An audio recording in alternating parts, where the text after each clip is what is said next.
Alhamdulillah. Alhamdulillah nahmaduhu wa nasta'inuhu wa nastaghfiruh wa nu'minu bihi wa natawakkalu alayhi wa na'udhu billahi min shururi anfusina min sayyiati a'malina man yahdihillahu fala mudilla lahu wa man yudlil fala hadiya lahu wa ashhadu an la ilaha illallah wahdahu la sharika lahu wa ashhadu anna muhammadan abduhu wa rasuluhu amma ba'd. لقد قال الله تعالى في مكتب التنزيل العلي والفرقان المجيد أعوذ بالله من الشيطان الرجيم بسم الله الرحمن الرحيم يا أيها الناس اتقوا ربكم الذي خلقكم من نفس واحدة وخلق منها زوجها وبث منهما رجالا كثيرا ونساء واتقوا الله الذي تساءلون به والأرحام إن الله كان عليكم رقيبا يا أيها الذين آمنوا اتقوا الله وقولوا قولا سديدا ويصلح لكم أعمالكم ويغفر لكم ذنوبكم ومن يطع الله ورسوله فقد فاز فوزا عظيما يا أيها الذين آمنوا اتقوا الله حق تقاته ولا تموتن إلا وأنتم مسلمون اللهم صل على محمد وعلى آل محمد كما صليت على إبراهيم وعلى آل إبراهيم إنك حميد مجيد اللهم بارك على محمد وعلى آل محمد كما باركت على إبراهيم وعلى آل إبراهيم إنك حميد مجيد. அளப்பெரும் கருணையாளன் அல்லாஹ்வினை போற்றியவனாக புகழ்ந்தவனாக ஜும்மாவின் உரையை ஆரம்பிக்கின்றேன். அன்புக்குரிய அல்லாஹ்வின் நல்லடியார்களே, அருமை சகோதரர்களே, அல்லாஹ்வினுடைய மாபெரும் கருணையினால் நாம் எல்லாம் அவனால் தேர்ந்தெடுக்கப்பட்டு அவனால் ஒப்புக்கொள்ளப்பட்ட மார்க்கமாகிய தீனுல் இஸ்லாத்திலே நாம் எல்லாம் இருக்கின்றோம். ஒரு முஸ்லிம் என்ற அடிப்படையிலே அல்லாஹ் ரப்பல் ஆலமீன் இந்த சமுதாயத்திற்கு எதெல்லாம் தேவை என்று, பிரச்சனைகளுக்கு தீர்வு என்று தனது வேதத்தின் மூலமாக வழிகாட்டினானோ அதில் உள்ள செய்திகளை நாம் அத்தனையும் தெரிந்திருக்காவிட்டாலும் தேவையான விஷயங்களை நாம் தெரிந்திருப்பது ஒவ்வொரு முஸ்லிமின் மீதும் உள்ள கட்டாய கடமையாகும். யார் அல்லாஹ்வினுடைய வேதத்தை தெரிந்து கொள்வதற்காக முயற்சி செய்து அதை படித்து அதன் மூலம் தமது வாழ்க்கையை தரமிக்கதாக மாற்றிக்கொள்கின்றார்களோ நிச்சயமாக அவர்களுக்கு அல்லாஹ்வுடைய அருளும் பாதுகாப்பும் உண்டு என்று கூறியவனாக ஜும்மாவின் உரையை நான் துவங்குகின்றேன். அன்புக்குரியவர்களே, இந்த உலகத்தில் மிகப்பெரிய மக்கள் தொகையை கொண்டவர்களாக கிறிஸ்தவ பெருமக்கள் இருக்கின்றார்கள்.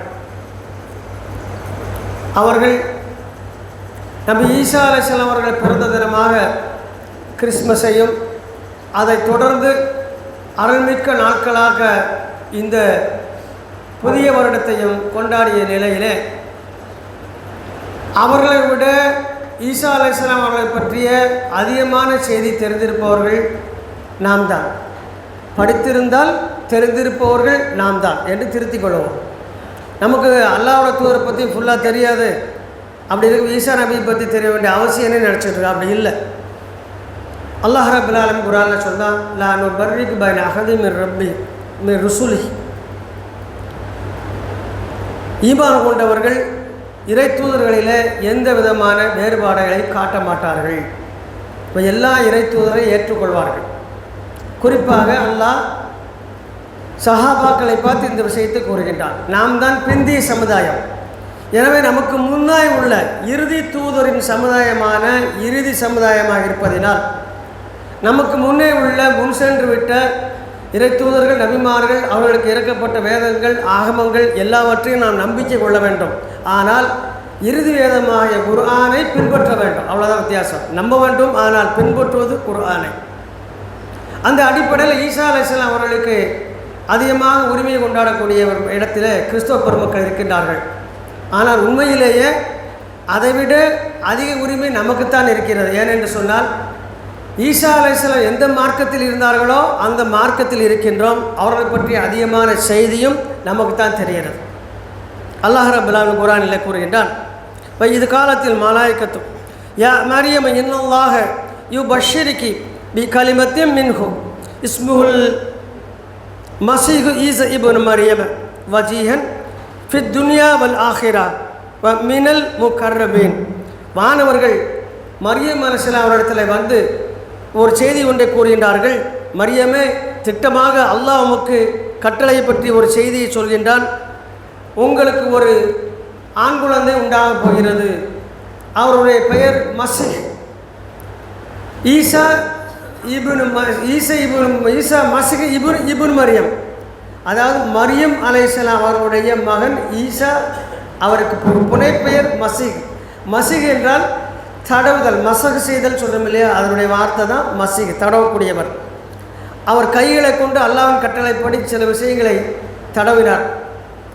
ஒரு பார்வையற்றவருக்கு கண்ணை தடவும் பொழுது அவர் பார்வை பெற்றார். ஒரு குஷ்டரோகியை தடவினார், அல்லாஹ்வின் பெயரை சொல்லி அவர் நிவாரணம் அடைந்தார். ஒரு மனிதர் உயிரற்றவராக இருந்தார், அவரை தடவினார், அவர் உயிர் பெற்று வந்தார்.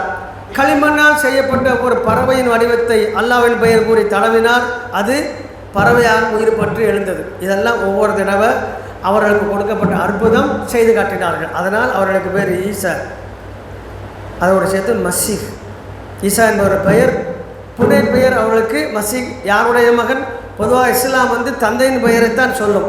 தந்தை இல்லாமல் பிறந்ததினால் ஈசா என்று சொல்லாமல் ஈசா இப்னு மரியம் என்று குர்ஆனில் பதிவு செய்யப்பட்டிருக்கிறது. இதை நாம் தெரிந்து கொள்ள வேண்டும். அப்போ அவங்க கேட்குறாங்க, நான் எந்த விதமான ஆண் தீண்டுதல் இல்லாமல் நான் எவ்வாறு குழந்தை உண்டாக முடியும் என்பது கேட்கும் பொழுது, இது அல்லாஹ்வுடைய கட்டளை. அல்லாஹ் பதில் சொல்கிறான், அல்லாஹ்வுக்கு மிகவும் எளிதானது. அல்லாஹ் ஒரு விஷயத்தை ஆகுக என்றால் அது ஆகிவிடும். அதே போல் உங்களை தேர்வு செய்திருக்கின்றான் என்று கூறி அவர் எப்பேற்பட்டவராக இருந்தால் வேதம் கொடுக்கப்பட்டவராக இருப்பார். இம்மையிலும் மறுமையிலும் அல்லாஹ்வுக்கு நெருங்கியராகவும் கண்ணியப்படுத்தப்பட்டவராக இருப்பார் என்றெல்லாம் அவரை சிலாகித்து அல்லாஹ் ரப்பல் ஆலமீன் கூறுகின்றார். இப்போ கிறிஸ்தவர் பெருமக்களுக்கு தெரிந்திருக்குமா என்ற சில கேள்விகள் இருக்கிறது. ஏனென்றால் அல்லாஹ்வின் தூதர் ஈசா அலைஹிஸ்ஸலாம் அவர்களை பற்றிய அதிகமான முன்னறிவிப்புகள் செய்திருக்கின்றார்கள். அதை பற்றி தான் பார்க்க போகிறோம். அப்போ அப்பேற்பட்ட முழுமையான செய்தி நமக்கு கிடைத்திருக்கிறது. இப்போ அல்லாஹ்வுடைய தூதர் சொல்லக்கூடிய ஒரு செய்தி புகாரில் வருது. 2476 மரியமின் மகன் ஈசா எனது சகோதரர் இந்த பூமிக்கு இறங்காத வரை மறுமையினால் ஏற்படாது. அல்லாஹும் சொல்லுதா, மறுமையினுடைய அடையாளமாக நாம் ஈசாவை ஆக்கியிருக்கின்றோம் என்று சொல்கின்றான். அதை அல்லாஹ்வின் தூதரும் ஏற்றுக்கொண்டார். கேள்வி நம்பர் 1, ஈசா நபியை ஏற்றுக்கொண்டு நமக்கு என்ன ஆக போகுது? அவசியம் இல்லை. அல்லாஹ்வுடைய கட்டளை, அல்லாஹ்வுடைய தூதருடைய அறிவுரையின்படி ஏற்றுக்கொள்கின்றோம். நாம் அவங்களை நிராகரிக்க முடியாது, ஏற்றுக்கொண்டே ஆக வேண்டும். அதுக்கு அடுத்து அல்லாஹ்வுடைய தூதர் நிறைய விஷயங்கள் சொன்னாங்க. ஈசா அலைஹிஸ்ஸலாம் எங்கே இறங்குவாங்க, எப்போ இறங்குவாங்க, எந்த திசையில் இறங்குவாங்க, இறங்கி என்னென்ன கட்டளையிடுவார்கள், என்னென்ன பணி செய்வார்கள் என்று ஏராளமான விஷயங்கள். இதில் நம்மளே அதிகமாக தெரிந்திருக்காத விஷயம். அதில் ஒன்றொன்றாக பார்ப்போம். முஸ்லீம் 2897 அதில் வரக்கூடிய ஒரு செய்தி. ஈசா அலைஹிஸ்ஸலாம் வருவதற்கு முன்னால் இந்த பூமியில் ஒரு சில நிகழ்வுகள் நடக்கும். ஈசா அலைஹிஸ்ஸலாம் அவர்கள் இந்த பூமிக்கு இறங்கும் முன்னாலேயே தஜ்ஜால் அல்லாஹ்வுடைய கட்டளை கொண்டு வெளிப்பட்டு வருவான். அவன் மக்களை எல்லாம் கொண்டு குவிப்பான், கடுமையான குழப்பத்துக்கு ஏற்படுத்துவான். ஈமானில் உறுதி இல்லாத மக்களை எல்லாம் காஃபிர்களாக மாற்றுவான். பல அற்புதங்களை செய்து காட்டுவான். அவனை எப்படியாவது அழித்து விட வேண்டும் என்று ஈமான் கொண்ட ஒரு பெருங்கூட்ட கூட்டம் ஒன்று திரண்டு நிற்கும். அவ்வாறு ஒன்று திரண்டு நிற்கும் பொழுது அந்த கூட்டத்தின் மத்தியில் ஈசா அலைஹிஸ்ஸலாம் இறங்குவார்கள். இது முன்னறிப்பில் ஒன்று. ஈசா அலைஹிஸ்ஸலாம் இறங்கும் சூழல், இடம், மக்கள், தஜ்ஜாலை எதிர்த்து போர் செய்ய மக்களெல்லாம் ஒன்று கூடி நிற்பார்கள். அப்பொழுது ஒரு தொழுகையினுடைய நேரம் வரும், அதற்கு இக்காமத்து சொல்லப்படும். இன்னொரு குறிப்பில் அது அசர் தொழுகையாக இருக்கலாம் என்ற ஒரு குறிப்பும் இருக்குது. அப்போ நல்லா விளைஞ்சிக்கிடணும். அசர் தொழுகையினுடைய நேரம் இக்காமத்து சொல்லிட்டு அந்த மக்களெல்லாம் தொழுகைக்காக கூடி நிற்பாங்க. எங்கே நிற்பாங்க? பெத்லஹேம் என்று சொல்லப்படக்கூடிய டமாஸ்கஸ், பலஸ்தீனத்தில் பக்கத்தில் இருக்கு இல்லையா அந்த இடம், அதாவது ஈசா அலைஹிஸ்ஸலாம் பிறந்த ஊர். அங்கே மக்கள் தொழுகைக்காக கூடி நிற்பார்கள். கூடி நிற்கக்கூடிய இடத்துல ஈசா அலைஹிஸ்ஸலாம் இறங்கி அவர்கள் அந்த மக்களுக்கு இமாமத்து செய்து தொழ வைப்பாங்க. முதல் வேலை. அந்த நேரத்தில் இக்காமத் சொல்லப்பட்டு தொழுகைக்காக மக்கள் நிற்கும்போது ஒரு சில குழப்பங்கள் ஏற்படும். அதில் ஒன்று, திடீரென இருட்டாகிவிடும். அது பகல் நேரம், அப்போ பகல் தொழுகை தான் தெரியுது. இருட்டாகிவிடும். அல்லாஹ்வுடைய சொல்கிறாங்க, எந்த அளவுக்கு இருட்டாகும்னு சொன்னால் மக்கள் தங்களுடைய கையே பார்க்க முடியாத அளவுக்கு இருட்டு, காரிருள் சூழ்ந்து விடும். அந்த நேரத்தில் ஈசா அலைஹிஸ்ஸலாம் அவர்கள் இறங்குவார்கள். இறங்கி அந்த மக்களிடத்தில் தஜ்ஜாலை அழிக்கவதற்காக நீங்கள் எல்லாம் ஒன்று கூடியிருக்கின்றீர்கள், உங்களுக்கு 3 விஷயங்களை கூறுகிறேன், அதில் ஒன்றை தேர்வு செய்துங்கள். ஒன்று, ஈசா அலைஹிஸ்ஸலாம் தஜ்ஜாலை நாம் நேரடியாக எதிர்த்து போரிடுவது, அல்லது அவன் மண்ணிலே புதையுண்டு இறந்து போவது, அல்லது அவன் மீது வானத்தில் இருந்து ஒரு வேதனை இறங்குவது, இதில் எதை நீங்கள் தேர்வு செய்கின்றீர்கள் என்று கேட்குறாங்க. மக்கள் எல்லாம் சொல்கிறாங்க, நாமளெல்லாம் ஒன்று கூடி போர் செய்து அவனை கொல்ல வேண்டும் என்று சொன்ன உடனே அப்போ அதையே முடிவாக எடுத்துக்கொள்கிறார்கள். அதுக்கு அடுத்து பார்த்திங்கன்னா ஈசா அலைஹிஸ்ஸலாம் இறங்கக்கூடியது அந்த டமாஸ்கஸ் என்று சொல்லக்கூடிய இப்போ இருக்க பெத்லஹேம். இப்போ கூட கிறிஸ்மஸ் கொண்டாடினாங்க. அவங்க பிறந்த ஊரில் பிறந்த இடம் இதுதான் என்று சொல்லி கிறிஸ்மஸ் கொண்டாடினாங்க. அங்கே குழந்தை இயேசு என்று சொல்லி ஒரு பொம்மையை வைத்துக்கொண்டு அங்கே உள்ள பாதிரியார்கள் அந்த ஊழியம் செய்யக்கூடியவர்கள் என்ன செய்யாங்க, அந்த குழந்தைய காலில் முத்தமிட்டார்கள், நெத்தியில் முத்தமிட்டார்கள். நல்ல பிரமாண்ட முறையில் ஈசா அலைஹிஸ்ஸலாம் நினைவு கூர்ந்து கொண்டாடினார்கள். அவருக்கு தெரிஞ்ச வழிமுறைகளில் கிறிஸ்மஸ் கொண்டாடினாங்க. இப்போ பெத்லஹேமில் எங்கே இறங்குவாங்க? பெத்லஹேமில் எந்த இடத்தில் பிறந்தார்களோ அதிலிருந்து நேர்கிழக்கு திசையில் பல மினராக்கள் இருக்கும். அதில் ஒரு வெள்ளை மினரான பள்ளிவாசல் இருக்குல்ல, அது மாதிரி மினரா இருக்கும். அதில் ஒரு வெள்ளை மினராவில் வந்து இறங்குவார்கள் என்று அல்லாஹ்வின் தூதர் அடையாளம் கூறுகிறார்கள். இறங்கும் பொழுது 2 வானவர்கள் வருவார்கள். அந்த வானவருடைய இறக்கையிலே கையை வைத்தவாறு நின்று அவர் இறங்குவார்கள். அவருடைய தலைமுடி தோல் வரை சுருண்டு இருக்கும். நெத்தியில் இருந்து முத்துக்களை போன்ற நீர்த்துளிகள் தெரித்து கொண்டிருக்கும். தலையெல்லாம் ஈரம் சொட்ட சொட்ட வந்து இறங்குவார்கள் என்று அல்லாஹ்வின் தூதர் சொன்னாங்க. அப்போ இறங்கினோன்னா ஒரு மூச்சு காற்று விடுவார்கள். இந்த பூமிக்கு வந்த உடனே ஒரு பெருமூச்சு ஒன்று விடுவார்கள். அந்த பெருமூச்சானது நம்மளாம் பெருமூச்சு விட்ட பக்கத்தில் உள்ளவங்களுக்காக கேட்குமான பக்கத்தில் நெருங்கினா தெரியும், ஆனால் காற்று படாது. ஆனால் ஈசா அலைஹிஸ்ஸலாம் அவர்கள் விடுகின்ற பெருமூச்சு அங்கே இருக்கின்ற அத்தனை பேர்கள் மேல் சென்றடையும். எல்லாரும் உணர்வாங்க இவங்க தான் பெருமூச்சு விடுகிறார்கள் என்பதை. அந்த நேரத்தில் அதுக்கு அடுத்து சொல்கிறாங்க அல்லாஹ்வுடைய தூதர், அவர்கள் சிகப்பாக இருக்க மாட்டார்கள், வெள்ளையாக இருக்க மாட்டார்கள், சிகப்பும் வெள்ளையும் கலந்த மாநிற தோற்றத்தில் இருப்பார்கள். அவன் முகமெல்லாம் வெளிச்சமாக இருக்கும். ஈசா அலைஹிஸ்ஸலாம் நேரடி வர்ணனை செய்கிறாங்க அல்லாஹ்வுடைய தூதர் இருக்கும். அவர்கள் அந்த நேரத்தில் இறங்கி அந்த மக்களிடத்திலே 3 செய்தியை சொல்லி அவர்கள் கட்டளையிடுவார்கள், தஜ்ஜாலை கொல்ல வேண்டும் என்று சொல்வார்கள். அதை போல அல்லாஹ்வின் தூதராக இருந்த இப்பொழுது மீண்டும் ஒரு முஸ்லீம்களில் சிறந்தவராக இருக்கின்ற மனிதராக இருக்குவார். அவர் நபியோ ரசூலோ கிடையாது. ஏனென்று சொன்னால் மஹதி அலைஹிஸ்ஸலாம் ஈசா அலைஹிஸ்ஸலாம் சந்திக்கும் பொழுது நீங்களே இமாமத்து செய்யுங்கள் என்று சொல்லும்போது, இல்லை, நான் இப்பொழுது ஒரு சிறந்த முஸ்லீமாக வந்திருக்கிறேன், நபியாகவோ ரசூலாக வரவில்லை, நான் எனது சகோதரர் முஹம்மது நபி ஸல்லல்லாஹு அலைஹி வஸல்லம் அவர்களுக்கு இறங்கிய குர்ஆனை பின்பற்றி இந்த பூமியில் வாழக்கூடிய நான் வந்திருக்கின்றேன். எனக்கென்று அல்லாஹ் சில கட்டளைகளை படைத்திருக்கின்றால் அதை செய்து முடிக்க அல்லாஹ் ரப்புல் ஆலமீன் என்னை இறக்கியிருக்கின்றான் என்று சொல்லி முடிச்சுடுவாங்க. ஆனால் அவங்கள தான் என்ன செய்வாங்க, இமாமத் பண்ண சொல்லுவாங்க. இங்கே இமாமத் பண்ணுறது இருக்க வந்து இறங்கின உடனே அங்கே மஹதி அலைஹிஸ்ஸலாம் இல்லை, அவங்க மக்காவில் தான் இருப்பாங்க. அங்கே போகிறோன்னா அந்த நிகழ்வு நடக்கும். இங்கே அவங்க இமாமத் பண்ணி செய்வாங்க, அவங்கள தொழுகை நடத்தி முடிச்சுடுவாங்க. அதுக்கப்புறம் அவங்க ஒரு சில கட்டளைகளை சொல்லுவாங்க. முதல் கட்டளை என்னென்னா, சிலுவைகளை எல்லாம் உடைத்தெறிய சொல்லுவாங்க. சர்ச்சுகளில் மேலே இருக்கின்ற அடையாளங்கள் இருக்கு இல்லையா, சிலுவைகளை எல்லாம் உடைத்தெறிய சொல்வார்கள். ஏன் உடைத்தெறிய சொல்கிறாங்க அப்படின்னு சொன்னால், சிலுவை என்பது இன்றைக்கி புனிதமாக கொண்டாடப்படுது. யூதர்களின் திட்டமிட்ட சதிகளில் அதுவும் ஒன்று. எப்படி நம்ம பிள்ளைகளை குறுகுறை லேசெல்லாம் சாப்பிட்டு கேன்சர் வந்து ஆஸ்பத்திரியில் கிட்னி செயலாளத்து கிடக்க, அது மாதிரி கவர்ச்சியை காட்டி ஏமாற்றக்கூடிய யூதர்களுடைய செயல்களில் ஒன்று அவனுடைய கொலைக்கருவியான சிலுவையை புனிதம் என்று கருதி கிறிஸ்துவ பெருமக்களையே ஏற்றுக்கொள்ள வைத்து விட்டார்கள். அது பாரம்பரியமாக தொடர்ந்து வருது. அதனால் என்ன செய்வாங்க, அது கொலைக்கருவி என்ற அடிப்படையில் உடைத்தெறிய சொல்லுவாங்க. ஒன்று இப்போ எப்படி இப்போ இந்தியாவில் மரண தண்டனை எப்படி நிறைவேற்றோம்? தூக்கு கயிறு. சில வெளிநாட்டில் சவுதி போன்ற இடத்துல செய்கிறாங்க, வாள் கொண்டு தலையை அப்படி சங்கு அறுக்கிறது, இன்னும் சூழல்கள் துப்பாக்கி கொண்டு சுடுறது. இந்த மாதிரி ஒவ்வொரு நாட்டிலையும் ஒவ்வொரு விதமான மரண தண்டனை நிறைவேற்றும் முறை இருக்குது. சிலுவை என்றால் என்னவென்று சொன்னால், அது ஒரு மனிதரை அதில் ஆணியில் அழித்து தொங்க விட்டு விடுவார்கள். ஊருக்கு வெளிப்புறமாக இருக்கின்ற ஒரு மலையடி வாரத்தில் கொண்டு தொங்க விட்டுருவாங்க. தொங்க விட்டோன்னே கழுகுகள் எல்லாம் சுற்றி சுற்றி அவங்க மேலே உட்காந்து கொத்தி தின்று விடும்.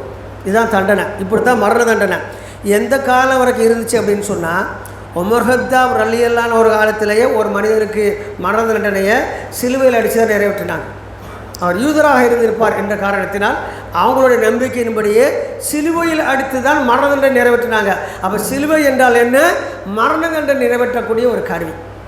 இது முதல்ல. அதனால் அதை உடைக்க சொல்லுவாங்க. அதுக்கு அடுத்து பன்றிகளை எல்லாம் கொல்ல சொல்லுவார்கள். அந்த ஏரியாவில் உள்ள பன்றிகள் எல்லாம், கண்ணில் பட்ட பன்றிகளை எல்லாம் கொல்ல சொல்லுவாங்க. இரண்டாவது கட்டளை.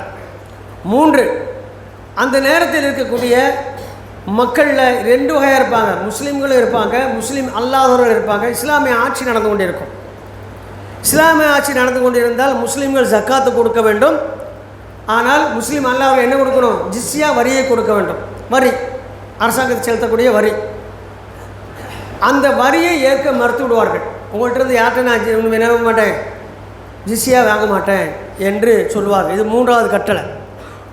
4வது, அவன் முதல் வேலை, அவன் செய்யக்கூடிய களமிறங்கி செய்யக்கூடிய வேலை, மக்களை அழைத்து கொண்டு போவாங்க தஜ்ஜாலை நோக்கி. தஜ்ஜாலுக்கு முன்னாலே தெரிஞ்சிடும் நம்மை கொல்லக்கூடியவர் இந்த பூமியில் இறங்கி விட்டார், வந்து விடுவார் என்று. ஏன் அப்படின்னு சொன்னால், அல்லாஹ்வுடைய தூதர் உயிரோடு இருக்கும்பொழுது ஒரு பையன் என்ன செய்கிறான்?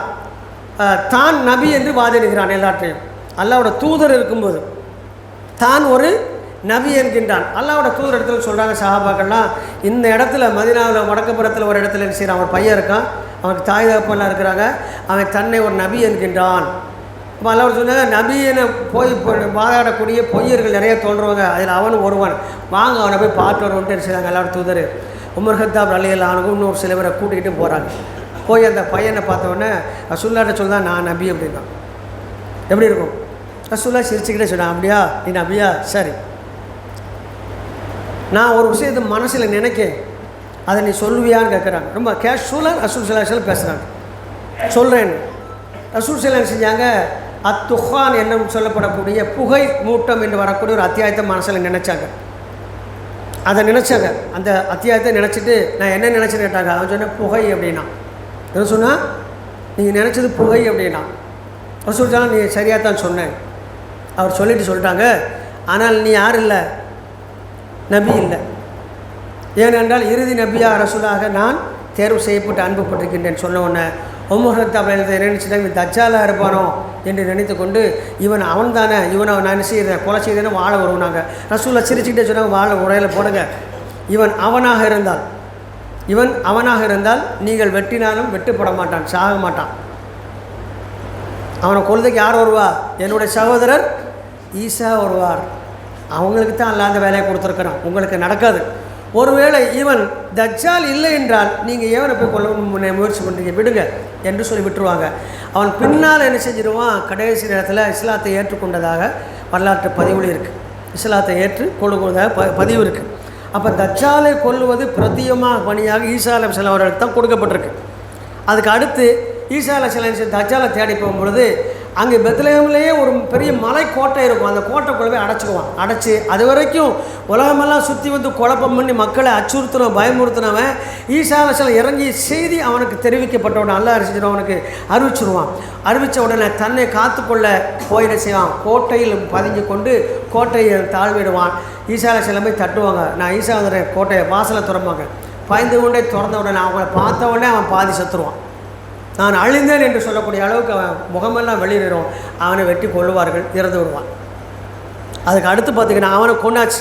அடுத்து இன்னொரு புறத்தில் யாஜூஸ் மாஜூஸுகள் வந்து மக்களிடத்தில் பெரும் குழப்பங்களை ஏற்படுத்துவாங்க. உணவுகளை எல்லாம் தின்று காலி பண்ணுவார்கள். பெரிய பெரிய நதிகளை எல்லாம் குடித்தே காலி பண்ணி விடுவார்கள். பஞ்சம் ஏற்பட காரணமாக இருப்பார்கள். மக்களெல்லாம் சிதறி ஓடுவார்கள். அவர்களை கண்டு அவர்கள் பயங்கரமான முறையில் ஊருக்குள் பரவி வருவார்கள். எனவே அவர்களை போய் அழிப்பதற்காக ஈசா அலைஹிஸ்ஸலாம் போகின்ற நேரத்தில் அல்லாஹ் ரப்புல் ஆலமீன் அவங்களை எப்படி அறிவிச்சிருப்பாங்கன்னா, எந்த மனிதர்களையாலையும் யாஜூஜ் மாஜூஜ் அழிய மாட்டாங்க என்று அறிவித்து கொடுத்து விடுவான். அப்போ என்ன தான் செய்ய வேண்டும் என்று சொல்லும் பொழுது அல்லாஹ்விடமிருந்து அவர்கள் செய்தி வரும். ஈமான் கொண்ட மக்களையெல்லாம் அழைத்து கொண்டு ஊருக்கு இருக்கின்ற உயரமான பகுதியில் மலை குண்டுக்கு நீங்கள் போயிருங்க, அவங்க வரமாட்டாங்க, அங்கு செல்லுங்கள், அல்லாஹ்வுடைய உதவி கிடைக்கும் என்று சொன்ன உடனே முஸ்லீம்களை பூரா கூட்டிக்கிட்டு வருவாங்க. அந்த மலை குன்றுக்கு போயிடுவாங்க. இவங்களெல்லாம் ஊருக்குள்ளே இருக்காங்க. அப்போ தான் அல்லாஹ்விடத்தில் பிரார்த்திப்பார்கள், இந்த யாஜூஸ் மாஜூஸை அழித்து விடுற பேர். உடனே அல்லாஹ் செய்வோம், அவ்வளோ கடுமையான ஒரு பறவைகளை அழிப்பதற்கு ஒரு ஒட்டகத்தை போன்ற நீண்ட கழுத்துள்ள ஒரு பறவை போன்ற ஒரு இனத்தை கூட்டமாக அனுப்புவான். அவையெல்லாம் வந்து இவர்களை அப்படியே செஞ்சிடும், வாயில் கொத்தி கவி கொண்டு போய்விடும். அந்த பறவைகள் மூலமாக அழிக்கப்படுவார்கள். அவங்க அழிஞ்ச பிறகு அப்படியே செத்து கிடப்பாங்க. அவங்க அந்த ஊரே நாரும், கடுமையாக பணநாத்தம், செத்து நாரும். உடனே அந்த பறவையில் என்ன செய்யும், அவரை இறந்து விட்டது உறுதி செய்து அவங்களெல்லாம் எடுத்துக்கொண்டு கடலில் அல்லாஹ் எங்கு கட்டளையிட்டான அந்த பகுதியில் வீசி எறிந்தோம். அதன் பின்னால் ஊருக்குள் இரத்த வாடையும் அந்த மாமிச வாடையும் அடிக்கும். ஈசா அலைஹிஸ்ஸலாம் அல்லாஹ்விட பிரார்த்திப்பார்கள், இந்த ஊரை நீ சுத்தப்படுத்த ரப்பே, எங்களுக்கு வசிக்கும் இடமாக ஆக்கித்தா ரப்பே என்று கேட்கும் பொழுது அல்லாஹ் ஒரு மலையை பொழிவிப்பார். அதன் மூலம் அந்த நகரமே சுத்தமாகிவிடும். இதை முடித்ததுக்கப்புறம் அடுத்தாக்கள் யூதர்களெல்லாம் ஒன்று கூட்டுவார்கள். யூதர்களெல்லாம் ஒன்று கூட்டி அவர் கூறுவாங்க, நீங்களெல்லாம் முறையாக இஸ்லாத்தை ஏற்றுக்கொள்ளுங்கள் என்று அவர்களிடத்தில் சொல்லுவாங்க. போரும் செய்வார்கள். அவர் செய்யக்கூடிய மனிதரிடத்தில் முதல்ல போர் செய்யக்கூடிய ஆள் யார்? யூதர்கள் தான். யூதரிடம் அவர்கள் போர் செய்வார்கள். யூதர்கள் தோல்வியடைந்து ஈசா அலைஹிஸ்ஸலாம் அவர்களிடத்தில் சரண்டர் ஆகிடுவாங்க எல்லாருமே. அந்த சம்பவம் நடந்து முடியும். அதுக்கு அடுத்து பூமியில் இனி போரே கிடையாது என்று அறிவிப்பு செய்வார்கள். பூமியில் இனி போரே கிடையாது என்று அறிவிப்பு செய்வார்கள். அமைதியை நிலைநாட்டுவார்கள். அதுக்கப்புறம் அல்லாஹ் ஈசா அலைஹிஸ்ஸலாம் வாழும் பொழுது சில அற்புதங்கள் நடத்த காட்டுவான். அமைதி என்றால் என்ன என்பதை காட்டுவதற்காக எப்படி எடுத்து காட்டுவான்னு சொன்னால், நீங்கள் கதைகளில் வரலாறுகளில் புனையப்பட்ட பல கதைகள்லாம் சொல்லுவாங்க, சிங்கமும் மானும் ஒரே இடத்துல தண்ணி குடிச்சதுன்னு. அது ஈசா அலைஹிஸ்ஸலாம் காலத்தில் நடக்க போகக்கூடியது. ஒட்டகமும் புலியும் ஒரே இடத்துல நீர் அருந்தும், ஆடும் சிங்கமும் அதே தடாகத்தில் நீர் அருந்தும். இது போன்ற எந்தெந்த விலங்குகளுக்கெல்லாம் எது எதிரானது பூமியில் அவையெல்லாம் ஒன்றாக நின்று ஒன்றாக அதனுடைய உணவை தேடி உண்டு கொள்ளும், ஒன்றை ஒன்று அடித்து கொள்ளாது. அதுக்கு அடுத்து பார்த்திங்கன்னு சொன்னால், சிறுவர்களெல்லாம் தங்களுடைய விளையாட்டு பொருட்களாக எதை வச்சுருப்பாங்கன்னு சொன்னால், பாம்பு பிடிச்சி விளையாட ஆரம்பிச்சிடுவாங்க. எந்த பாம்பு யாரையும் தீண்டாது. அல்லாஹ் அப்படி கட்டளை இட்டுருவான். அதாவது எப்படின்னா, துன்பமே இல்லாத பூமியாக மாற்றிடுவான். யாருக்கும் யாராலும் எதுக்கும் எதனாலும் துன்பம் என்பது இல்லாமல் அல்லாஹ் ரப்புல் ஆலமீன் மாற்றி விடுவான். அப்படி ஒரு நேரத்தை உண்டு விடுவான். இதுவும் நடந்து முடியும். அதுக்கடுத்த மனிதர்களுக்கு இடையில எப்படி ஆயிருன்னு சொன்னால், பொறாமை, வஞ்சம், சூழ்ச்சியெலாம் இருக்குது. ஒருத்தரை பார்த்து ஒருத்தர் பொறாமப்பட மாட்டாங்க. எல்லா இதயத்தை எல்லாம் சுத்தப்படுத்திடுவான். பொறாமப்பட மாட்டாங்க. யாரை பார்த்தாலும் சலாம் சொல்லுவாங்க, மகிழ்ச்சி அடைவார்கள், நிம்மதியான ஒரு வாழ்க்கை வாழ்வார்கள். செல்வம் பெருக்கெடுத்து ஓடும். எப்படி பெருக்கெடுத்து ஓடும்னு சொன்னால், அரபியர்களுக்கு இன்னும் அரபு நாடுனா சவுதி அரேபியா மட்டும் அரபு நாடு இல்லை, அரபு மொழி பேசக்கூடிய எல்லாருமே அந்த கோத்திரத்தை சார்ந்தவங்க தான். அவங்களுக்கு மிகப்பெரிய விரும்பக்கூடிய செல்வம் எதுனா ஒட்டகம் தான். அவங்களுக்கு எந்த அளவு செல்வம் இருக்கும்னா, ஒட்டகமெல்லாம் கேட்பாராட்டு ரோட்டில் நடக்கக்கூடிய கால்நடைகளாக மாறிடும். யாரும் ஒட்டகத்தையெல்லாம் வச்சுட்டு அலைய மாட்டாங்க. அவங்கள்ட்ட ஏராளமான செல்வங்களை எல்லாரும் செஞ்சிடுவான், பண்ணிடுவான். அப்புறம் எல்லாம் பூமிக்கு ஒரு கட்டளை இடுவான். பூமிக்கு கட்டளை இட்டு, பூமியை ஒன்றில் பறக்கத்து உண்டாகட்டும், உனக்குள்ளே நான் எதெல்லாம் மறைச்சி வச்சுருக்கணும் அதெல்லாம் வெளிப்படுத்திடுவோம். அது வெளிப்படுத்தின உடனே எப்படி வெளிப்படும்னு சொன்னால், மாதுளை பழம் இருக்கு இல்லையா, அந்த மாதுளை பழம் மிக பிரம்மாண்டமான சைஸாக இருக்கும். எல்லாத்தோடு சொல்கிறாங்க, அந்த மாதுளை பழத்தின் தோலில் மாத்திரம் கூடாரம் செய்து மக்கள் தங்குவார்கள். அவ்வளோ பெரிய மாதுளை பழம் இருக்கும். பழம் பெருசாயிரும். அதில் முன்னோட்டம் பார்த்தா இப்போ ஹைப்ரேட் வந்துக்கிட்டுன்னு நினைக்கிறேன். பெருசாயிரும் பழம். அதுக்கு அடுத்து சொல்கிறாங்க, பாலிலே பறக்கத்து செய்து விடுவான். ஒரு ஒட்டகத்தினுடைய பாலை ஒரு சமுதாயம் அருந்தும் அளவுக்கு பால் தந்து கொண்டே இருக்கும். ஒரு மாட்டினுடைய பால் ஒரு ஊர் அருந்தும், ஒரு ஆட்டினுடைய பாலை ஒரு பெருங்கொண்ட கூட்டமே அருந்தும் என்று பாலிலும் பழங்களிலும் இன்னும் ஏராளமான தானிய வகைகளிலும் எல்லாமே செழிச்சிடும். மனுஷனுக்கு தேவையை விட அதிகமாக அந்த பூமியில் கொளிக்க ஆரம்பிச்சிடைய எல்லாம் கட்டளையிட்டு விட்டான். உனக்குள்ள பறக்கத்தெல்லாம் வெளியிலாக்கணும், இறுதி நேரம் நெருங்குவதற்கான அடையாளம், உனக்கு சேமிச்சு வச்சு ஒரு பிரயோஜனம் இல்லை, எல்லாத்தை கொடு என்ற அளவுக்கு கட்டளை, அதெல்லாம் நெருங்கிறோம். அதுக்கு அடுத்து ஈசா அலைஹிஸ்ஸலாம் சொன்னால் ஹஜ்ஜு போவாங்க. எங்கே போவாங்க? ஹஜ்ஜு போவாங்க. ஹஜ்ஜோடு சேர்த்து உம்ராவையும் சேர்த்து செய்யக்கூடிய தமத்து ஹஜ் என்று ஒரு முறை இருக்குது. ஹஜ்ஜில் 3 வகை, அதில் தமத்துன்ற ஒரு முறை. பெரும்பாலும் நாமெல்லாம் ஹஜ்ஜுக்கு போகிறோம், அதான் செய்வோம். போனோன்னு உம்ரா பண்ணிவிட்டு இஹ்ராம் கழிச்சிட்டு துள் வச்சு 8 ஃபஜர் தொழுதுட்டு அப்புறம் மீண்டும் என்ன செய்வோம்? இஹ்ராம் அணிஞ்சு தல்பியா சொன்னவர்களாக மினாவுக்கு போவோம், மினாவிலே தங்குவோம், அதெல்லாம் இத்தியாதிகள் நடக்கும். அதுபோல் ஈசா அலைஹிஸ்ஸலாம் உம்ராவை செய்வார்கள், ஹஜ்ஜை செய்வார்கள். சொல்லுவாங்க, உம்ரா ஹஜ்ஜையெல்லாம் முடித்து விட்டு மதினா வருவார்கள், எனது கபூர் அருகில் வந்து, நான் அடக்கம் செய்யப்பட்டிருக்கின்ற கபூர் அருகில் வருவார்கள், எனக்கு சலாம் சொல்லுவார்கள், அது எனக்கு எடுத்துக்காட்டப்படும்னு சொன்னாங்க. தெளிவாக எதெல்லாம் நடக்கும் என்பது எல்லாம் துறைச்ச பட்டியலிட்டு கூட்டினாங்க, சலாம் கூறுவார்கள் என்று அதையும் சொன்னாங்க. அதுக்கு அடுத்து பார்த்திங்கன்னா, போரே இனிமேல் நடக்காது என்று அறிவிப்பு செய்தனால ஆயுதங்களெல்லாம் கேட்பாரிட்டு கிடக்கும். பூமியில் போரே இல்லைன்னா என்ன இருக்கும்? இன்றைக்கி உள்ள பெரிய மாஃபியா கும்பலை எது தான்? யார் நிறைய ஆயுதம் வச்சுருக்காங்க வச்சு தான் பெரிய ஆளை காட்டு தான். இவங்களெல்லாம் 0 ஆகிடுவாங்க. ஏன் போர் கிடையாது அறிவிச்சிருவாங்க, அவங்களுடைய கட்டுப்பாட்டுக்குள்ள கொண்டாந்துருவாங்க. எல்லா மக்களையும் ஈசா அலைஹிஸ்ஸலாம் தன்னுடைய கட்டுப்பாட்டுக்குள்ள கொண்டாந்துருவாங்க, போர் கிடையாதுன்னு அறிவிச்சிருவாங்க. அல்லாஹ்வுடைய சிரிச்சுக்கிட்டே சொல்கிறாங்க, போர்க்களத்தில் வெட்டக்கூடிய வாள்கள் எல்லாம் பெண்கள் வீட்டில் காய்கறியை வெட்டக்கூடிய அளவுக்கு மாறிடுனாங்க. அதுக்கு தான் பயன்படும், ஆளை வெட்டாது எந்த ஆயுதம்னா. அப்போ இன்னொரு விஷயம் தெரியுது, வாழை சொல்கிறாங்கன்னு சொன்னால் அதுக்கு முன்னால் இப்போ இருக்க ஆயுதங்கள் எல்லாம் அதுக்கு முன்னாலே அழிஞ்சிடும். இறுதியாக மீண்டும் ஆரம்பத்தில் பயன்படுத்தப்பட்ட அந்த ஆயுதங்கள் தான் வரும் என்பது இந்த ஹதீஸிலிருந்து நம்ம என்ன செய்ய முடியும்? விளைஞ்சு கொள்ளலாம். அதோடு மட்டும் இல்லாமல் இறுதியாக அல்லாஹ் சொன்னாங்க, ஈசா அலைஹிஸ்ஸலாம் என சகோதரர் இந்த பூமியிலிருந்து உயர்த்தப்படும் பொழுது அவருடைய வயது 33. அல்லாஹ் அவருக்கு விதித்திருக்கின்ற வயது 40. இன்னும் வந்து இந்த பூமியிலே 7 ஆண்டுகள் வாழ்ந்து ஆட்சி செய்து நீதியை நிலைநாட்டி அமைதியை நிலைநாட்டி அவர்கள் அல்லாஹ்விடத்தில் மீண்டும் செல்வார்கள். ஆனால் எங்கே எப்படி மரணிக்க செய்திகளை சொல்லலை, அது அல்லாஹ்வே அறிந்தவர்கிட்ட அடிப்படையில் அது மறைக்கப்பட்டிருக்கு. எல்லாம் அல்லாஹ் ரப்பல் ஆலமீன் நாம் எதையெல்லாம் தெரிந்து கொண்டோமோ அதை நல்ல முறையிலே நமது ஈமானை பலப்படுத்துவதற்காக பயன்படுத்திக் கொள்ள வேண்டும் என்று கூறியவனாக முதல் உரை நிறைவு செய்கின்றேன். வாஹிர் தௌவானா அனில் ஹம்துலில்லாஹி ரப்பில் ஆலமீன். அஸ்ஸலாமு அலைக்கும் வரஹ்மத்துல்லாஹி வபரகாத்துஹு.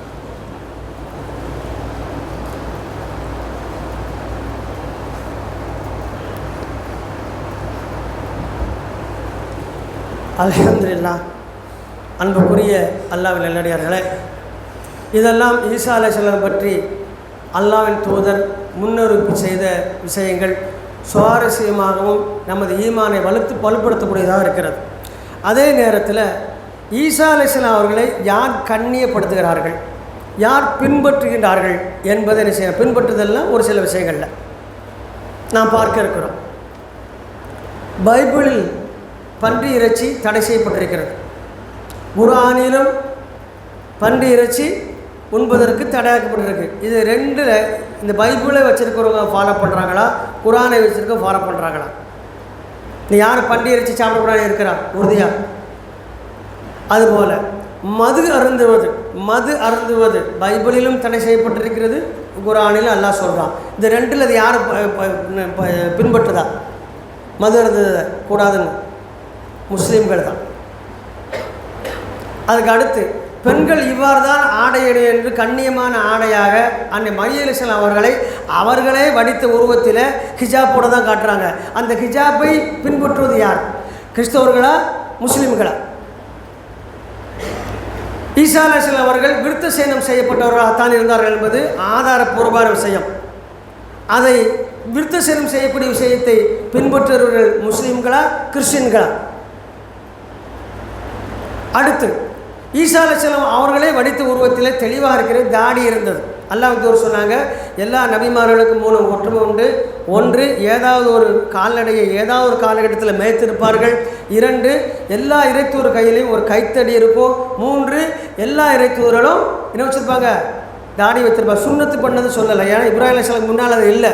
அதனால் இந்த 3 ஒற்றுமை எல்லா நபிமார்களுக்கும் அப்படின்னா 1,24,000 நபிமார்களுக்கு இது பொருந்தது வகையில் சொன்னாங்க. இதை சொன்னாங்க. இப்போ தாடி வைக்கிறத சுன்னான்னு சொல்லி யார் பின்பற்றுதா? கிறிஸ்தவத்தில் ஊழியம் செய்யக்கூடியவர்களா அல்லது தொழுகை நடத்தக்கூடிய இமாம்களா, அதாவது கிறிஸ்தவர்களா முஸ்லீம்களா என்று பார்த்தால் முஸ்லீம்கள் தான். அதோடு இன்று விடாமல் இமாமுக்கு பின்னால் நிற்பவர்களும் மார்க்கத்தை விரும்பக்கூடியவங்க அதிகமான ஒரு தாடி வைத்திருப்பதற்கு யாரை வைக்கிறா? முஸ்லீம் தான் வைக்கிறாங்க. அப்போது அன்னை மரியம் அவர்களைப் போல ஆடையும் ஈசா அலைஹிஸ்ஸலாம் அவர்களுடைய தாடியும் விருத்த சேனமும் அங்கு தடை செய்யப்பட்ட பன்றி இறைச்சியும் மதுவையும் இன்றளவும் முழுமையாக தடை செய்யப்பட்டதை தடையாகவும் அவர்களுக்கு அளிக்கப்பட்ட விஷயத்தை அளிக்கப்பட்டதாக ஏற்றுக்கொண்டு நடைமுறைப்படுத்தக்கூடிய முஸ்லீம்கள் தான். இதிலிருந்து ஈசா அலைஹிஸ்ஸலாம் அவர்களும் அன்னை மரியம் அலைஹிஸ்ஸலாம் அவர்களும் நாமும் இருப்பது ஒரே மார்க்கம் தான் என்பதற்காக மிகப்பெரிய ஆதாரமாக இருக்கிறது. எனவே எல்லாம் அல்லாஹ் ரப்பல் ஆலமீன் வரும் காலங்களில் நாம் இதை யாருக்காக வாக்குவாதத்துக்கெல்லாம் வைக்கல, நமக்கு தெரிஞ்ச செய்தியை சொல்லிட்டோம். இதுக்கு மாற்றமான செய்தியாக இருந்து யாராவது சொன்னாங்கன்னா நாம் அதை செய்ய வேண்டும், தெரிந்து கொள்வதற்கு கடமைப்பட்டிருக்கிறோம். இன்னும் சொல்லப்போனால் ஈசா அலைஹிஸ்ஸலாம் பற்றி அதிகமான செய்தி சொல்லப்பட்டிருக்கிறது. முஸ்லீம்களுக்கு தான் குர்ஆன் மற்றும் ஹதீஸ்களில் தான், அதை நாம் தெரிஞ்சுக்கிறோம். இதில் நியாயமான ஒரு கேள்வி, முஸ்லீம்களுக்கு ஈசா அலைஹிஸ்ஸலாம் அவர்களை, அன்னை மரியம் அலைஹிஸ்ஸலாம் அவர்களை, அன்னை ஈசா அலைஹிஸ்ஸலாமுடைய உறவுக்காரர்களான ஜக்கரியா அலைஹிஸ்ஸலாம் அவங்க மகன் யஹ்யா அலைஹிஸ்ஸலாம் இவங்களை பற்றி படிக்க வேண்டிய அவசியம் இருக்குது. நம்ம ரசூல்லா மட்டும் படிச்சுட்டு போயிடலாமே, ஏன் அதெல்லாம் படிக்கிறோம்? அதான் நம்ம முதலில் ஓதி காட்டிய வசனம், எந்த ரசூல்மார்களிலும் நாங்கள் வேறுபாடு காட்ட மாட்டோம் என்று சொன்ன அந்த செய்தியை மூமின்களாகிய நாமும் ஏற்றிருக்கின்றோம். அந்த அடிப்படையில் நம்ம இறை தூதர் ஸல்லல்லாஹு அலைஹி வஸல்லம் அவர்களுக்கு முன்னால் வந்த அத்தனை இறை தூதர்களையும் நபிமார்களையும் நாம் ஒப்புக்கொள்கின்றோம், மதிக்கின்றோம், கண்ணியப்படுத்துகின்றோம். அந்த அடிப்படையில் தான் ஒரு முஸ்லீம் முழுமை பெற்ற முஸ்லீமாக இருக்க முடியும். ரசூல் ஸல்லல்லாஹு அலைஹி வஸல்லம் மேலே பாசத்தில் ஈசா அலைஹிஸ்ஸலாத்தோட மறுத்தாமனா அது அவனுடைய ஈமானில் குறைபாடாகிவிடும், இறை கட்டளைக்கு குர்ஆன் வசனத்துக்கு மாற்றமாகிவிடும். அதனால் முஸ்லீம்கள் எந்த பாகுபாடும் இறை தூதர்கள் என்றும் தீர்க்கதரிசிகள் என்றும் ஆகமம் என்றும் சூபு என்றும் இறை வேதங்கள் என்று சொல்லப்படக்கூடிய எந்த விஷயத்திலும் கருத்து வேறுபாடு கொள்ளவோ அது கருத்து வேறுபாடு கூறவோ அல்லது ஏற்பதற்கு மறுப்பதோ யாருமே செய்ய மாட்டார்கள். அவர்கள்தான் ஈமான் கொண்டவராக இருக்கின்றார்கள். எனவே அல்லாஹ் ரப்பல் ஆலமீன் எந்த மார்க்கத்தை இந்த நபிமார்கள் மூலமாக தந்தானோ அந்த மார்க்கம் இஸ்லாம் தான் என்பதற்கு இன்னும் ஒரு சான்றை கூறுகின்றேன். என்னென்று சொன்னால், அல்லாஹ்வுடைய தூதராக இறக்கப்பட்ட நபி ஈசா அலைஹிஸ்ஸலாம் குழந்தையாக இருக்கும்போது பேசினாங்க. மரியம் அலைஹிஸ்ஸலாம் பார்த்து மக்களெல்லாம் சொன்னாங்க, நீ ஹாரனுடைய சகோதரி, உன் குடும்பம் கண்ணியமான குடும்பம், நீ குழந்தை பத்துட்டு வந்து நிற்கிய, எங்களுக்கெல்லாம் கேவலமாக இருக்க, நம்ம சமுதாயத்துக்கு அசிங்கமாக இருக்க, நீ என்ன தவறு பண்ணின, இதற்கு யார் காரணம் என்று கேட்கும் பொழுது அவங்க அழகாக அமைதியாக இருந்தவங்க என்ன செஞ்சாங்க தெரியுமா? குழந்தையை சுட்டி காட்டி, உங்கள் கேள்வி இருக்குல்ல நான் சொல்ல மாட்டேன், என் குழந்தை பதில் சொல்லினாங்க. மக்களெல்லாம் என்ன செஞ்சாங்க? சிரித்தாங்க. நம்ம உங்கள்கிட்ட பதில் இல்லைன்னு சொல்லிட்டு போ, அதுக்காண்டி பிள்ளைலாம் பேச சொன்ன உடனே கையில் இருக்க குழந்தை ஈசா அலைஹிஸ்ஸலாம் சொன்னாங்க, நான் தான் அப்துல்லா, அல்லாஹ்வுடைய அடிமை, என் பெயர் ஈசா, நான் பிறக்கும் பொழுதே வேதம் கொடுக்கப்பட்டு வந்திருக்கிறேன், நான் உயிர் உள்ளவரையும் அல்லாஹ்வை தொழக்கூடியவனாகவும் ஜக்காத்து கொடுக்கக்கூடியவனாக இருப்பேன். நம்ம நினச்சிக்கிட்டோம் நமக்கு தான் ஜக்காத்துன்னு. இஸ்மாயில் அலைஹிஸ்ஸலாம் காலத்தில் ஜக்காத்து சொல்லப்படுது. சொல்கிறாங்க ஜக்காத்து கொடுக்கக்கூடியவனாக இருப்பேன், எனக்கு வழங்கப்பட்ட வேதம் இன்ஜீல், அதோடு மட்டும் இல்லாமல் இதற்கு முன்னால் இறங்கிய தௌராத், இது இரண்டையும் அல்லாஹ் எனக்கு கற்றுத்தந்துதான் இந்த பூமிக்கு இறக்கியிருக்கின்றான். இதில் யார் சொல்லுதா? பிறந்த பச்சை குழந்தை, பிறந்த குழந்தை இவ்வளோ விஷயத்தை தெளிவாக அடுக்கி வச்ச உடனே மக்கள் எல்லாம் அதிர்ச்சியாகி வாயடித்து போய் நிச்சயமாக இந்த குழந்தை இறையுருள் பற்றதுதான் என்பதில் உறுதியடைகிறார்கள். எனவே பிறந்த உடனேயே அம்மாவின் மீது சுமத்தப்பட்ட களங்கத்தை துடைக்கக்கூடிய குழந்தையாக, தான் யார் என்பதை அறிவிக்கக்கூடிய குழந்தையாக, நான் என்ன செய்வதற்காக இந்த பூமியிலே வந்திருக்கிறேன் என்பதை சொல்லக்கூடிய குழந்தையாக அல்லாஹ் ரப்பல் ஆலமீன் ஆச்சரியத்திலும் ஆச்சரியம், அதிசயத்திலும் அதிசயமாக முன்மாதிரியாக ஈசா அலைஹிஸ்ஸலாம் அவர்கள் இந்த பூமிக்கு தந்தான். இது மிகப்பெரிய ஒரு விஷயம். இதை ஒவ்வொரு முஸ்லீமும் எந்த ஒரு சிறு மறுப்பில்லாமல் ஏற்றுக்கொள்வார்கள். ஏற்றுக்கொள்ளக்கூடியவர்கள் தான் முஸ்லீம்கள். இது கிறிஸ்தவர்களுக்கு தானே, அவர்களுக்கு தான் இறைத்தூதர், எங்களுக்கு என்று எந்த முஸ்லீம் சொல்ல மாட்டார். என்ன காரணம்? அவர் வேறு நாங்கள் வேறு இல்லை. எல்லோரும் ஒரே இறைவனால் படைக்கப்பட்டு ஒரே பூமியில் அனுப்பப்பட்டு வேதம் கொடுக்கப்பட்டவர்களாக, வேதத்தை பின்பற்றக்கூடியவர்களாக, அல்லாஹ்க்கு கட்டுப்பட்டவர்களாக, பிராக்கெட்டில் அரபுல முஸ்லீம்களாக, அதான் முஸ்லீம்க்கு அர்த்தம். அல்லாஹ்வுக்கு கட்டுப்பட்டவர்களாக இருக்கின்றோம் என்பதற்கு இது மிகப்பெரிய ஆதாரம். ஆகையால் நமக்கு தெரிந்த நெருக்கமாக இருக்கின்ற கிறிஸ்து பொறுமைக்கட்டு இதுபோல செய்திகளை நம்ம சொல்லி அவங்களுக்கு யதார்த்தத்தை விளங்க வைக்கணும். உங்களுக்கு எங்களுக்கும் என்ன எந்த விதமான வேறுபாடு இல்லை, கருத்து வேறுபாடு தான் இருக்குது, மார்க்க வேறுபாடு இல்லை, பிளவு இல்லை. தடுத்ததும் அல்லாஹ் ரப்பல் ஆலமீன் கொடுத்ததும் ஒன்று தான் நமக்கும் உங்களுக்கும். இதில் அதிகமாக பின்பற்றுக்குள் நாங்கள் இருக்கின்றோம். எனவே எங்களுக்கு அதிகமான உரிமை யார் மேலே இருக்குது? ஈசா அலைஹிஸ்ஸலாம் மேலே இருக்குது என்று சொல்லக்கூடிய இடத்துல அல்லாஹ் நம்மளை கண்ணியப்படுத்திருக்கின்றான்.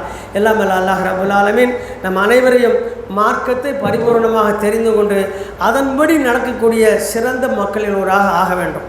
நம்ம ஒரே ஒரு சின்ன விஷயம் என்ன அப்படின்னு சொன்னால், இஸ்லாம் என்பது கற்றுக்கொள்ள நம்மையே அப்படி செய்ய மாற்றிவிடும், நம்மையே சிறப்பாக்கிவிடும், அறிவு கூர்மையாக்கும், அதிகமான இபாதத்துக்கள் செய்யக்கூடிய மனிதர்களாக மாற்றும், ஈமான் வலுப்பற்ற மக்களாக மாற்றும். இதெல்லாம் எங்கிருந்து தொடங்கும் என்றால், நாம் தொழிலாளியாக இருந்தால் அவர்களுக்கு மாத்திரம்தான் நடக்கும். நான் 5 வகுத்து கொள்ள மாட்டேன், ஆனால் பலம் பொருந்திய முஸ்லீம் அப்படின்னு எனக்கு அல்வாக்கு வந்து விளம்பரம் கொடுக்க மாதிரி மசல்ஸ்லாம் காட்ட முடியாது, ஒன்றும் கிடையாது. பலம் என்பது இங்கே, அத்தக்குவா ஆகுனா இறையச்சம் என்பது இங்கே தான். இங்கே பலம் இல்லை, இங்கே தான் பலம். மறுமையில் மகசரில் போகும்போது சுன்னத் செய்யப்பட்டவங்களெல்லாம் மீண்டும் முன்தோல் பொருத்தப்பட்டவர்களாக மாறுவாங்க. அணிந்திருந்த உடைகளெல்லாம் பறிக்கப்படும், வெளித்தோற்றங்கள் எல்லாம் ஒன்று போல ஆகிவிடும். காபிர்கள் முஸ்லீம்கள் ஒன்று போல ஆக்கப்பட்டு விடுவார்கள். மகசரில் நிற்பாங்க. அல்லாஹ்வுக்கு நாம் யார் என்பதை காட்டுவதற்கு ஒன்றே ஒன்று தான் நம்மிடம் இருக்கும். அது அல்லாஹ் கூறியது, உங்களுடைய உடைகளை உருவங்களை அல்லாஹ் பார்க்க மாட்டான், மாறாக உங்கள் உள்ளங்களை பார்ப்பான். உள்ளத்தில் தான் ஈமான் இருக்கிறது. யாரிடம் பரிபூர்ண ஈமான் இருக்கிறதோ அவர்களை அல்லாஹ் கண்டெடுத்து ஒளி பொருத்தி அவர்களை எல்லாம் வலப்புறத்தில் இருக்கும்படி கட்டளையிடுவான், பிரித்து விடுவான். அந்த இடத்திற்கு நாம் சென்றடையாதவரை வெற்றி பெற்றவர்களாக மாற முடியாது. அதனுடைய ஆணி வேறாக விதையாக அதனுடைய நுனியில் வரக்கூடிய முதல் வளர்ச்சியாக இருப்பது ஐவேளை தொழுகை தான்.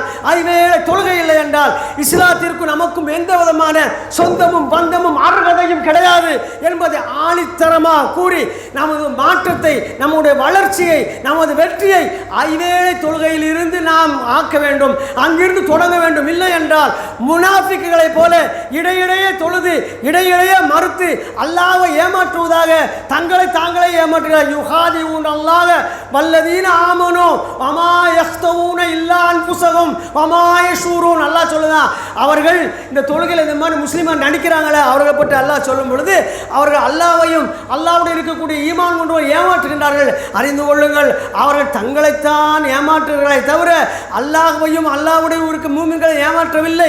இன்னும் சொல்ல போனால் அவர்கள் அதை உணர்வதே இல்லை என்று அல்லாஹ் ரப்பல் ஆலமீன் அந்த வசனத்தை முடிக்கின்றான். இது யாருக்காக இறக்கப்பட்ட வசனம்னா, முனாஃபிக்குகளுக்காக இறக்கப்பட்ட வசனம். அவங்க முஸ்லீம் என்றே சொல்லிக்கிட்டு இருந்தாங்க, இஸ்லாத்தை பின்பற்ற மாட்டாங்க. அப்போ நாமளும் முஸ்லீம் என்று சொல்லிக்கொண்டு ஒரு சமுதாயத்தில் மகளால் டொனேஷன்லாம் கொடுத்து அங்கே உள்ள சந்தாக்கு யூஸ் பண்ண தான் தப்தோர் யூஸ் பண்ணி கல்யாணம் முடிக்கும். ஆனால் தொழமாட்டேன்னு சொன்னால் அந்த ஜமாத்தோட வேணால் சந்தா கொடுத்து சந்தாக்கில் வேணால் பங்கு இருக்கலாம். இஸ்லாத்தோட நமக்கு சம்மந்தம் இருக்கா? அல்லா காப்பானே யாரப்பே எல்லாம் இல்லை, எங்கள் மகளால் தான் என்னை தூக்கிட்டு போய் அடக்குனாங்க, அடக்கட்டும். தொழுதியா நீ? நான் போட்ட முதல் கட்டளை உனக்கு அதானே? தொழாதனுடைய நல்லறங்கள் எல்லாம் பாலின்னு சொல்லலையா என்னுடைய இறை தூதர்? அவர் காதில் கேட்கவில்லையா? எத்தனை சும்மா மேடையில் சொன்னாங்க, எத்தனை முறை அறிவுரை செஞ்சாங்க. நீ யாருக்காக எதற்காக ஓடிக்கொண்டிருந்தாய்? எனது செல்வம், எனது மக்கள், எனது மனைவி, என் குடும்பம் என்று ஓடினாய. நீ மரணிக்கும் போது உன்னுடைய குழியிலே அதெல்லாம் வந்து சேர்ந்ததா, அல்லது நீ செய்த அமல்கள் மாத்திரம் வந்ததா? இதை உனக்கு முன்னே அறிவிக்கப்படவில்லை என்று அடுக்கடுக்க அல்லாஹ் ரப்பல் ஆலமீன் விசாரணை தொடங்கினால் பதில் என்ன இருக்கு? என்ன பதில் இருக்கிறது? மரணம் பார்த்துட்டோம். நம்மோடு இருந்த ஒரு சகோதரன், அழகான ஒரு உழைப்பாளி, சம்பளத்துக்கு வேலை பார்க்க மாதிரி தெரியாது, வேலைகளை சொந்த வேலையை கடிப்பாக்கூடிய அருமை சகோதரன் ஷேக். முந்தா நாள் இரவு இறந்துட்டார். நேற்று லோகரில் அடக்கிட்டு வந்தோம், இவ்வளோதான். அதுக்கு முதல் நாள் பார்த்தா என்னோடய ரிலேஷனில் 9 மணிக்கு கடை திறக்கிறாரு. காலையில் சாப்பிட்டுட்டு 9 மணிக்கு கடை வந்து இருக்கிறாரு. 10 மணிக்கு ஒரு மாதிரி பெரட்டுது. 10:30 ஒரு வாந்தி எடுக்கிறாரு. வாந்தி எடுத்தோடனே வயிற்றில் இந்த உணவு மேலோங்கி வரும்பொழுது மூச்சுக்குழாயில் ஒரு உணவு தூண்டு நிற்கி, நுரையீரலுக்கும் அதுக்கும் இடையில கட்டாகுது. வேகமாக தூக்கிட்டு போகிறாங்க. அவங்க தெங்காசி கொண்டு போகணும்னு சொல்கிறாங்க. போயிட்டாங்க. அங்கே இறக்குறாங்க. இல்லை, கடவுள் இருக்காரு, வியாபாரத்துக்கு தயாராகிறாரு, சாப்பிட்றாரு, குளிக்காரு, உடை மாற்றுறாரு. ஆனால் அந்த உடையை லொகரில் அவருக்கு மக்களால் கலட்டப்படுகிறது. இதுதான் இதுதானா, இதுதான் நீங்கள். நீ தொழாததுக்கு எந்த காரணம் சொல்லாய், தயவு செய்து மீண்டும் மீண்டும் மீண்டும் மீண்டும் உங்களுக்கு நான் அன்போடு எச்சரிக்கிறேன். என்ன செஞ்சாலும் செய்யலாம் போட்டோம், 5 வேளை தொழுதுருங்க. நீ நஃபில் தொழலையா, பிரச்சனை இல்லை. சுன்னத் தொழுதுக்கு டைம் பிரச்சனை இல்லை. பரலை மட்டும் தொழுத்து ஓடிக்கிட்டே இருங்க. அல்லாஹ் அவங்களுடைய வாழ்க்கையை விசாலமாக்குவான். அது போன்று விசாலமான வாழ்க்கையை அடையாத வரை நாம் வெற்றியாளர்கள் பட்டியலில் வரவே முடியாது. எல்லாம் அல்லாஹ் ரப்பல் ஆலமீன் துர்ப்பாக்கியம் பெற்ற மக்களிலிருந்து நம்மை நீக்கி நற்பாக்கியம் பெற்ற மக்கள் ஆக்கிரவனாக என்று நான் பிரார்த்தித்த வண்ணம் நிறைவு செய்கின்றேன். வாஹிர தௌபானா அனில் ஹம்துலில்லாஹி ரப்பில் ஆலமீன். அஸ்ஸலாமு அலைக்கும் வரஹ்மத்துல்லாஹி வபரகாத்துஹு. அன்புக்குரியவர்களே, இந்த ஜும்மா முதல் ஜும்மா, எல்லா வாரம் முதல் ஜும்மா என்ன செய்வோம், நம்ம நசீ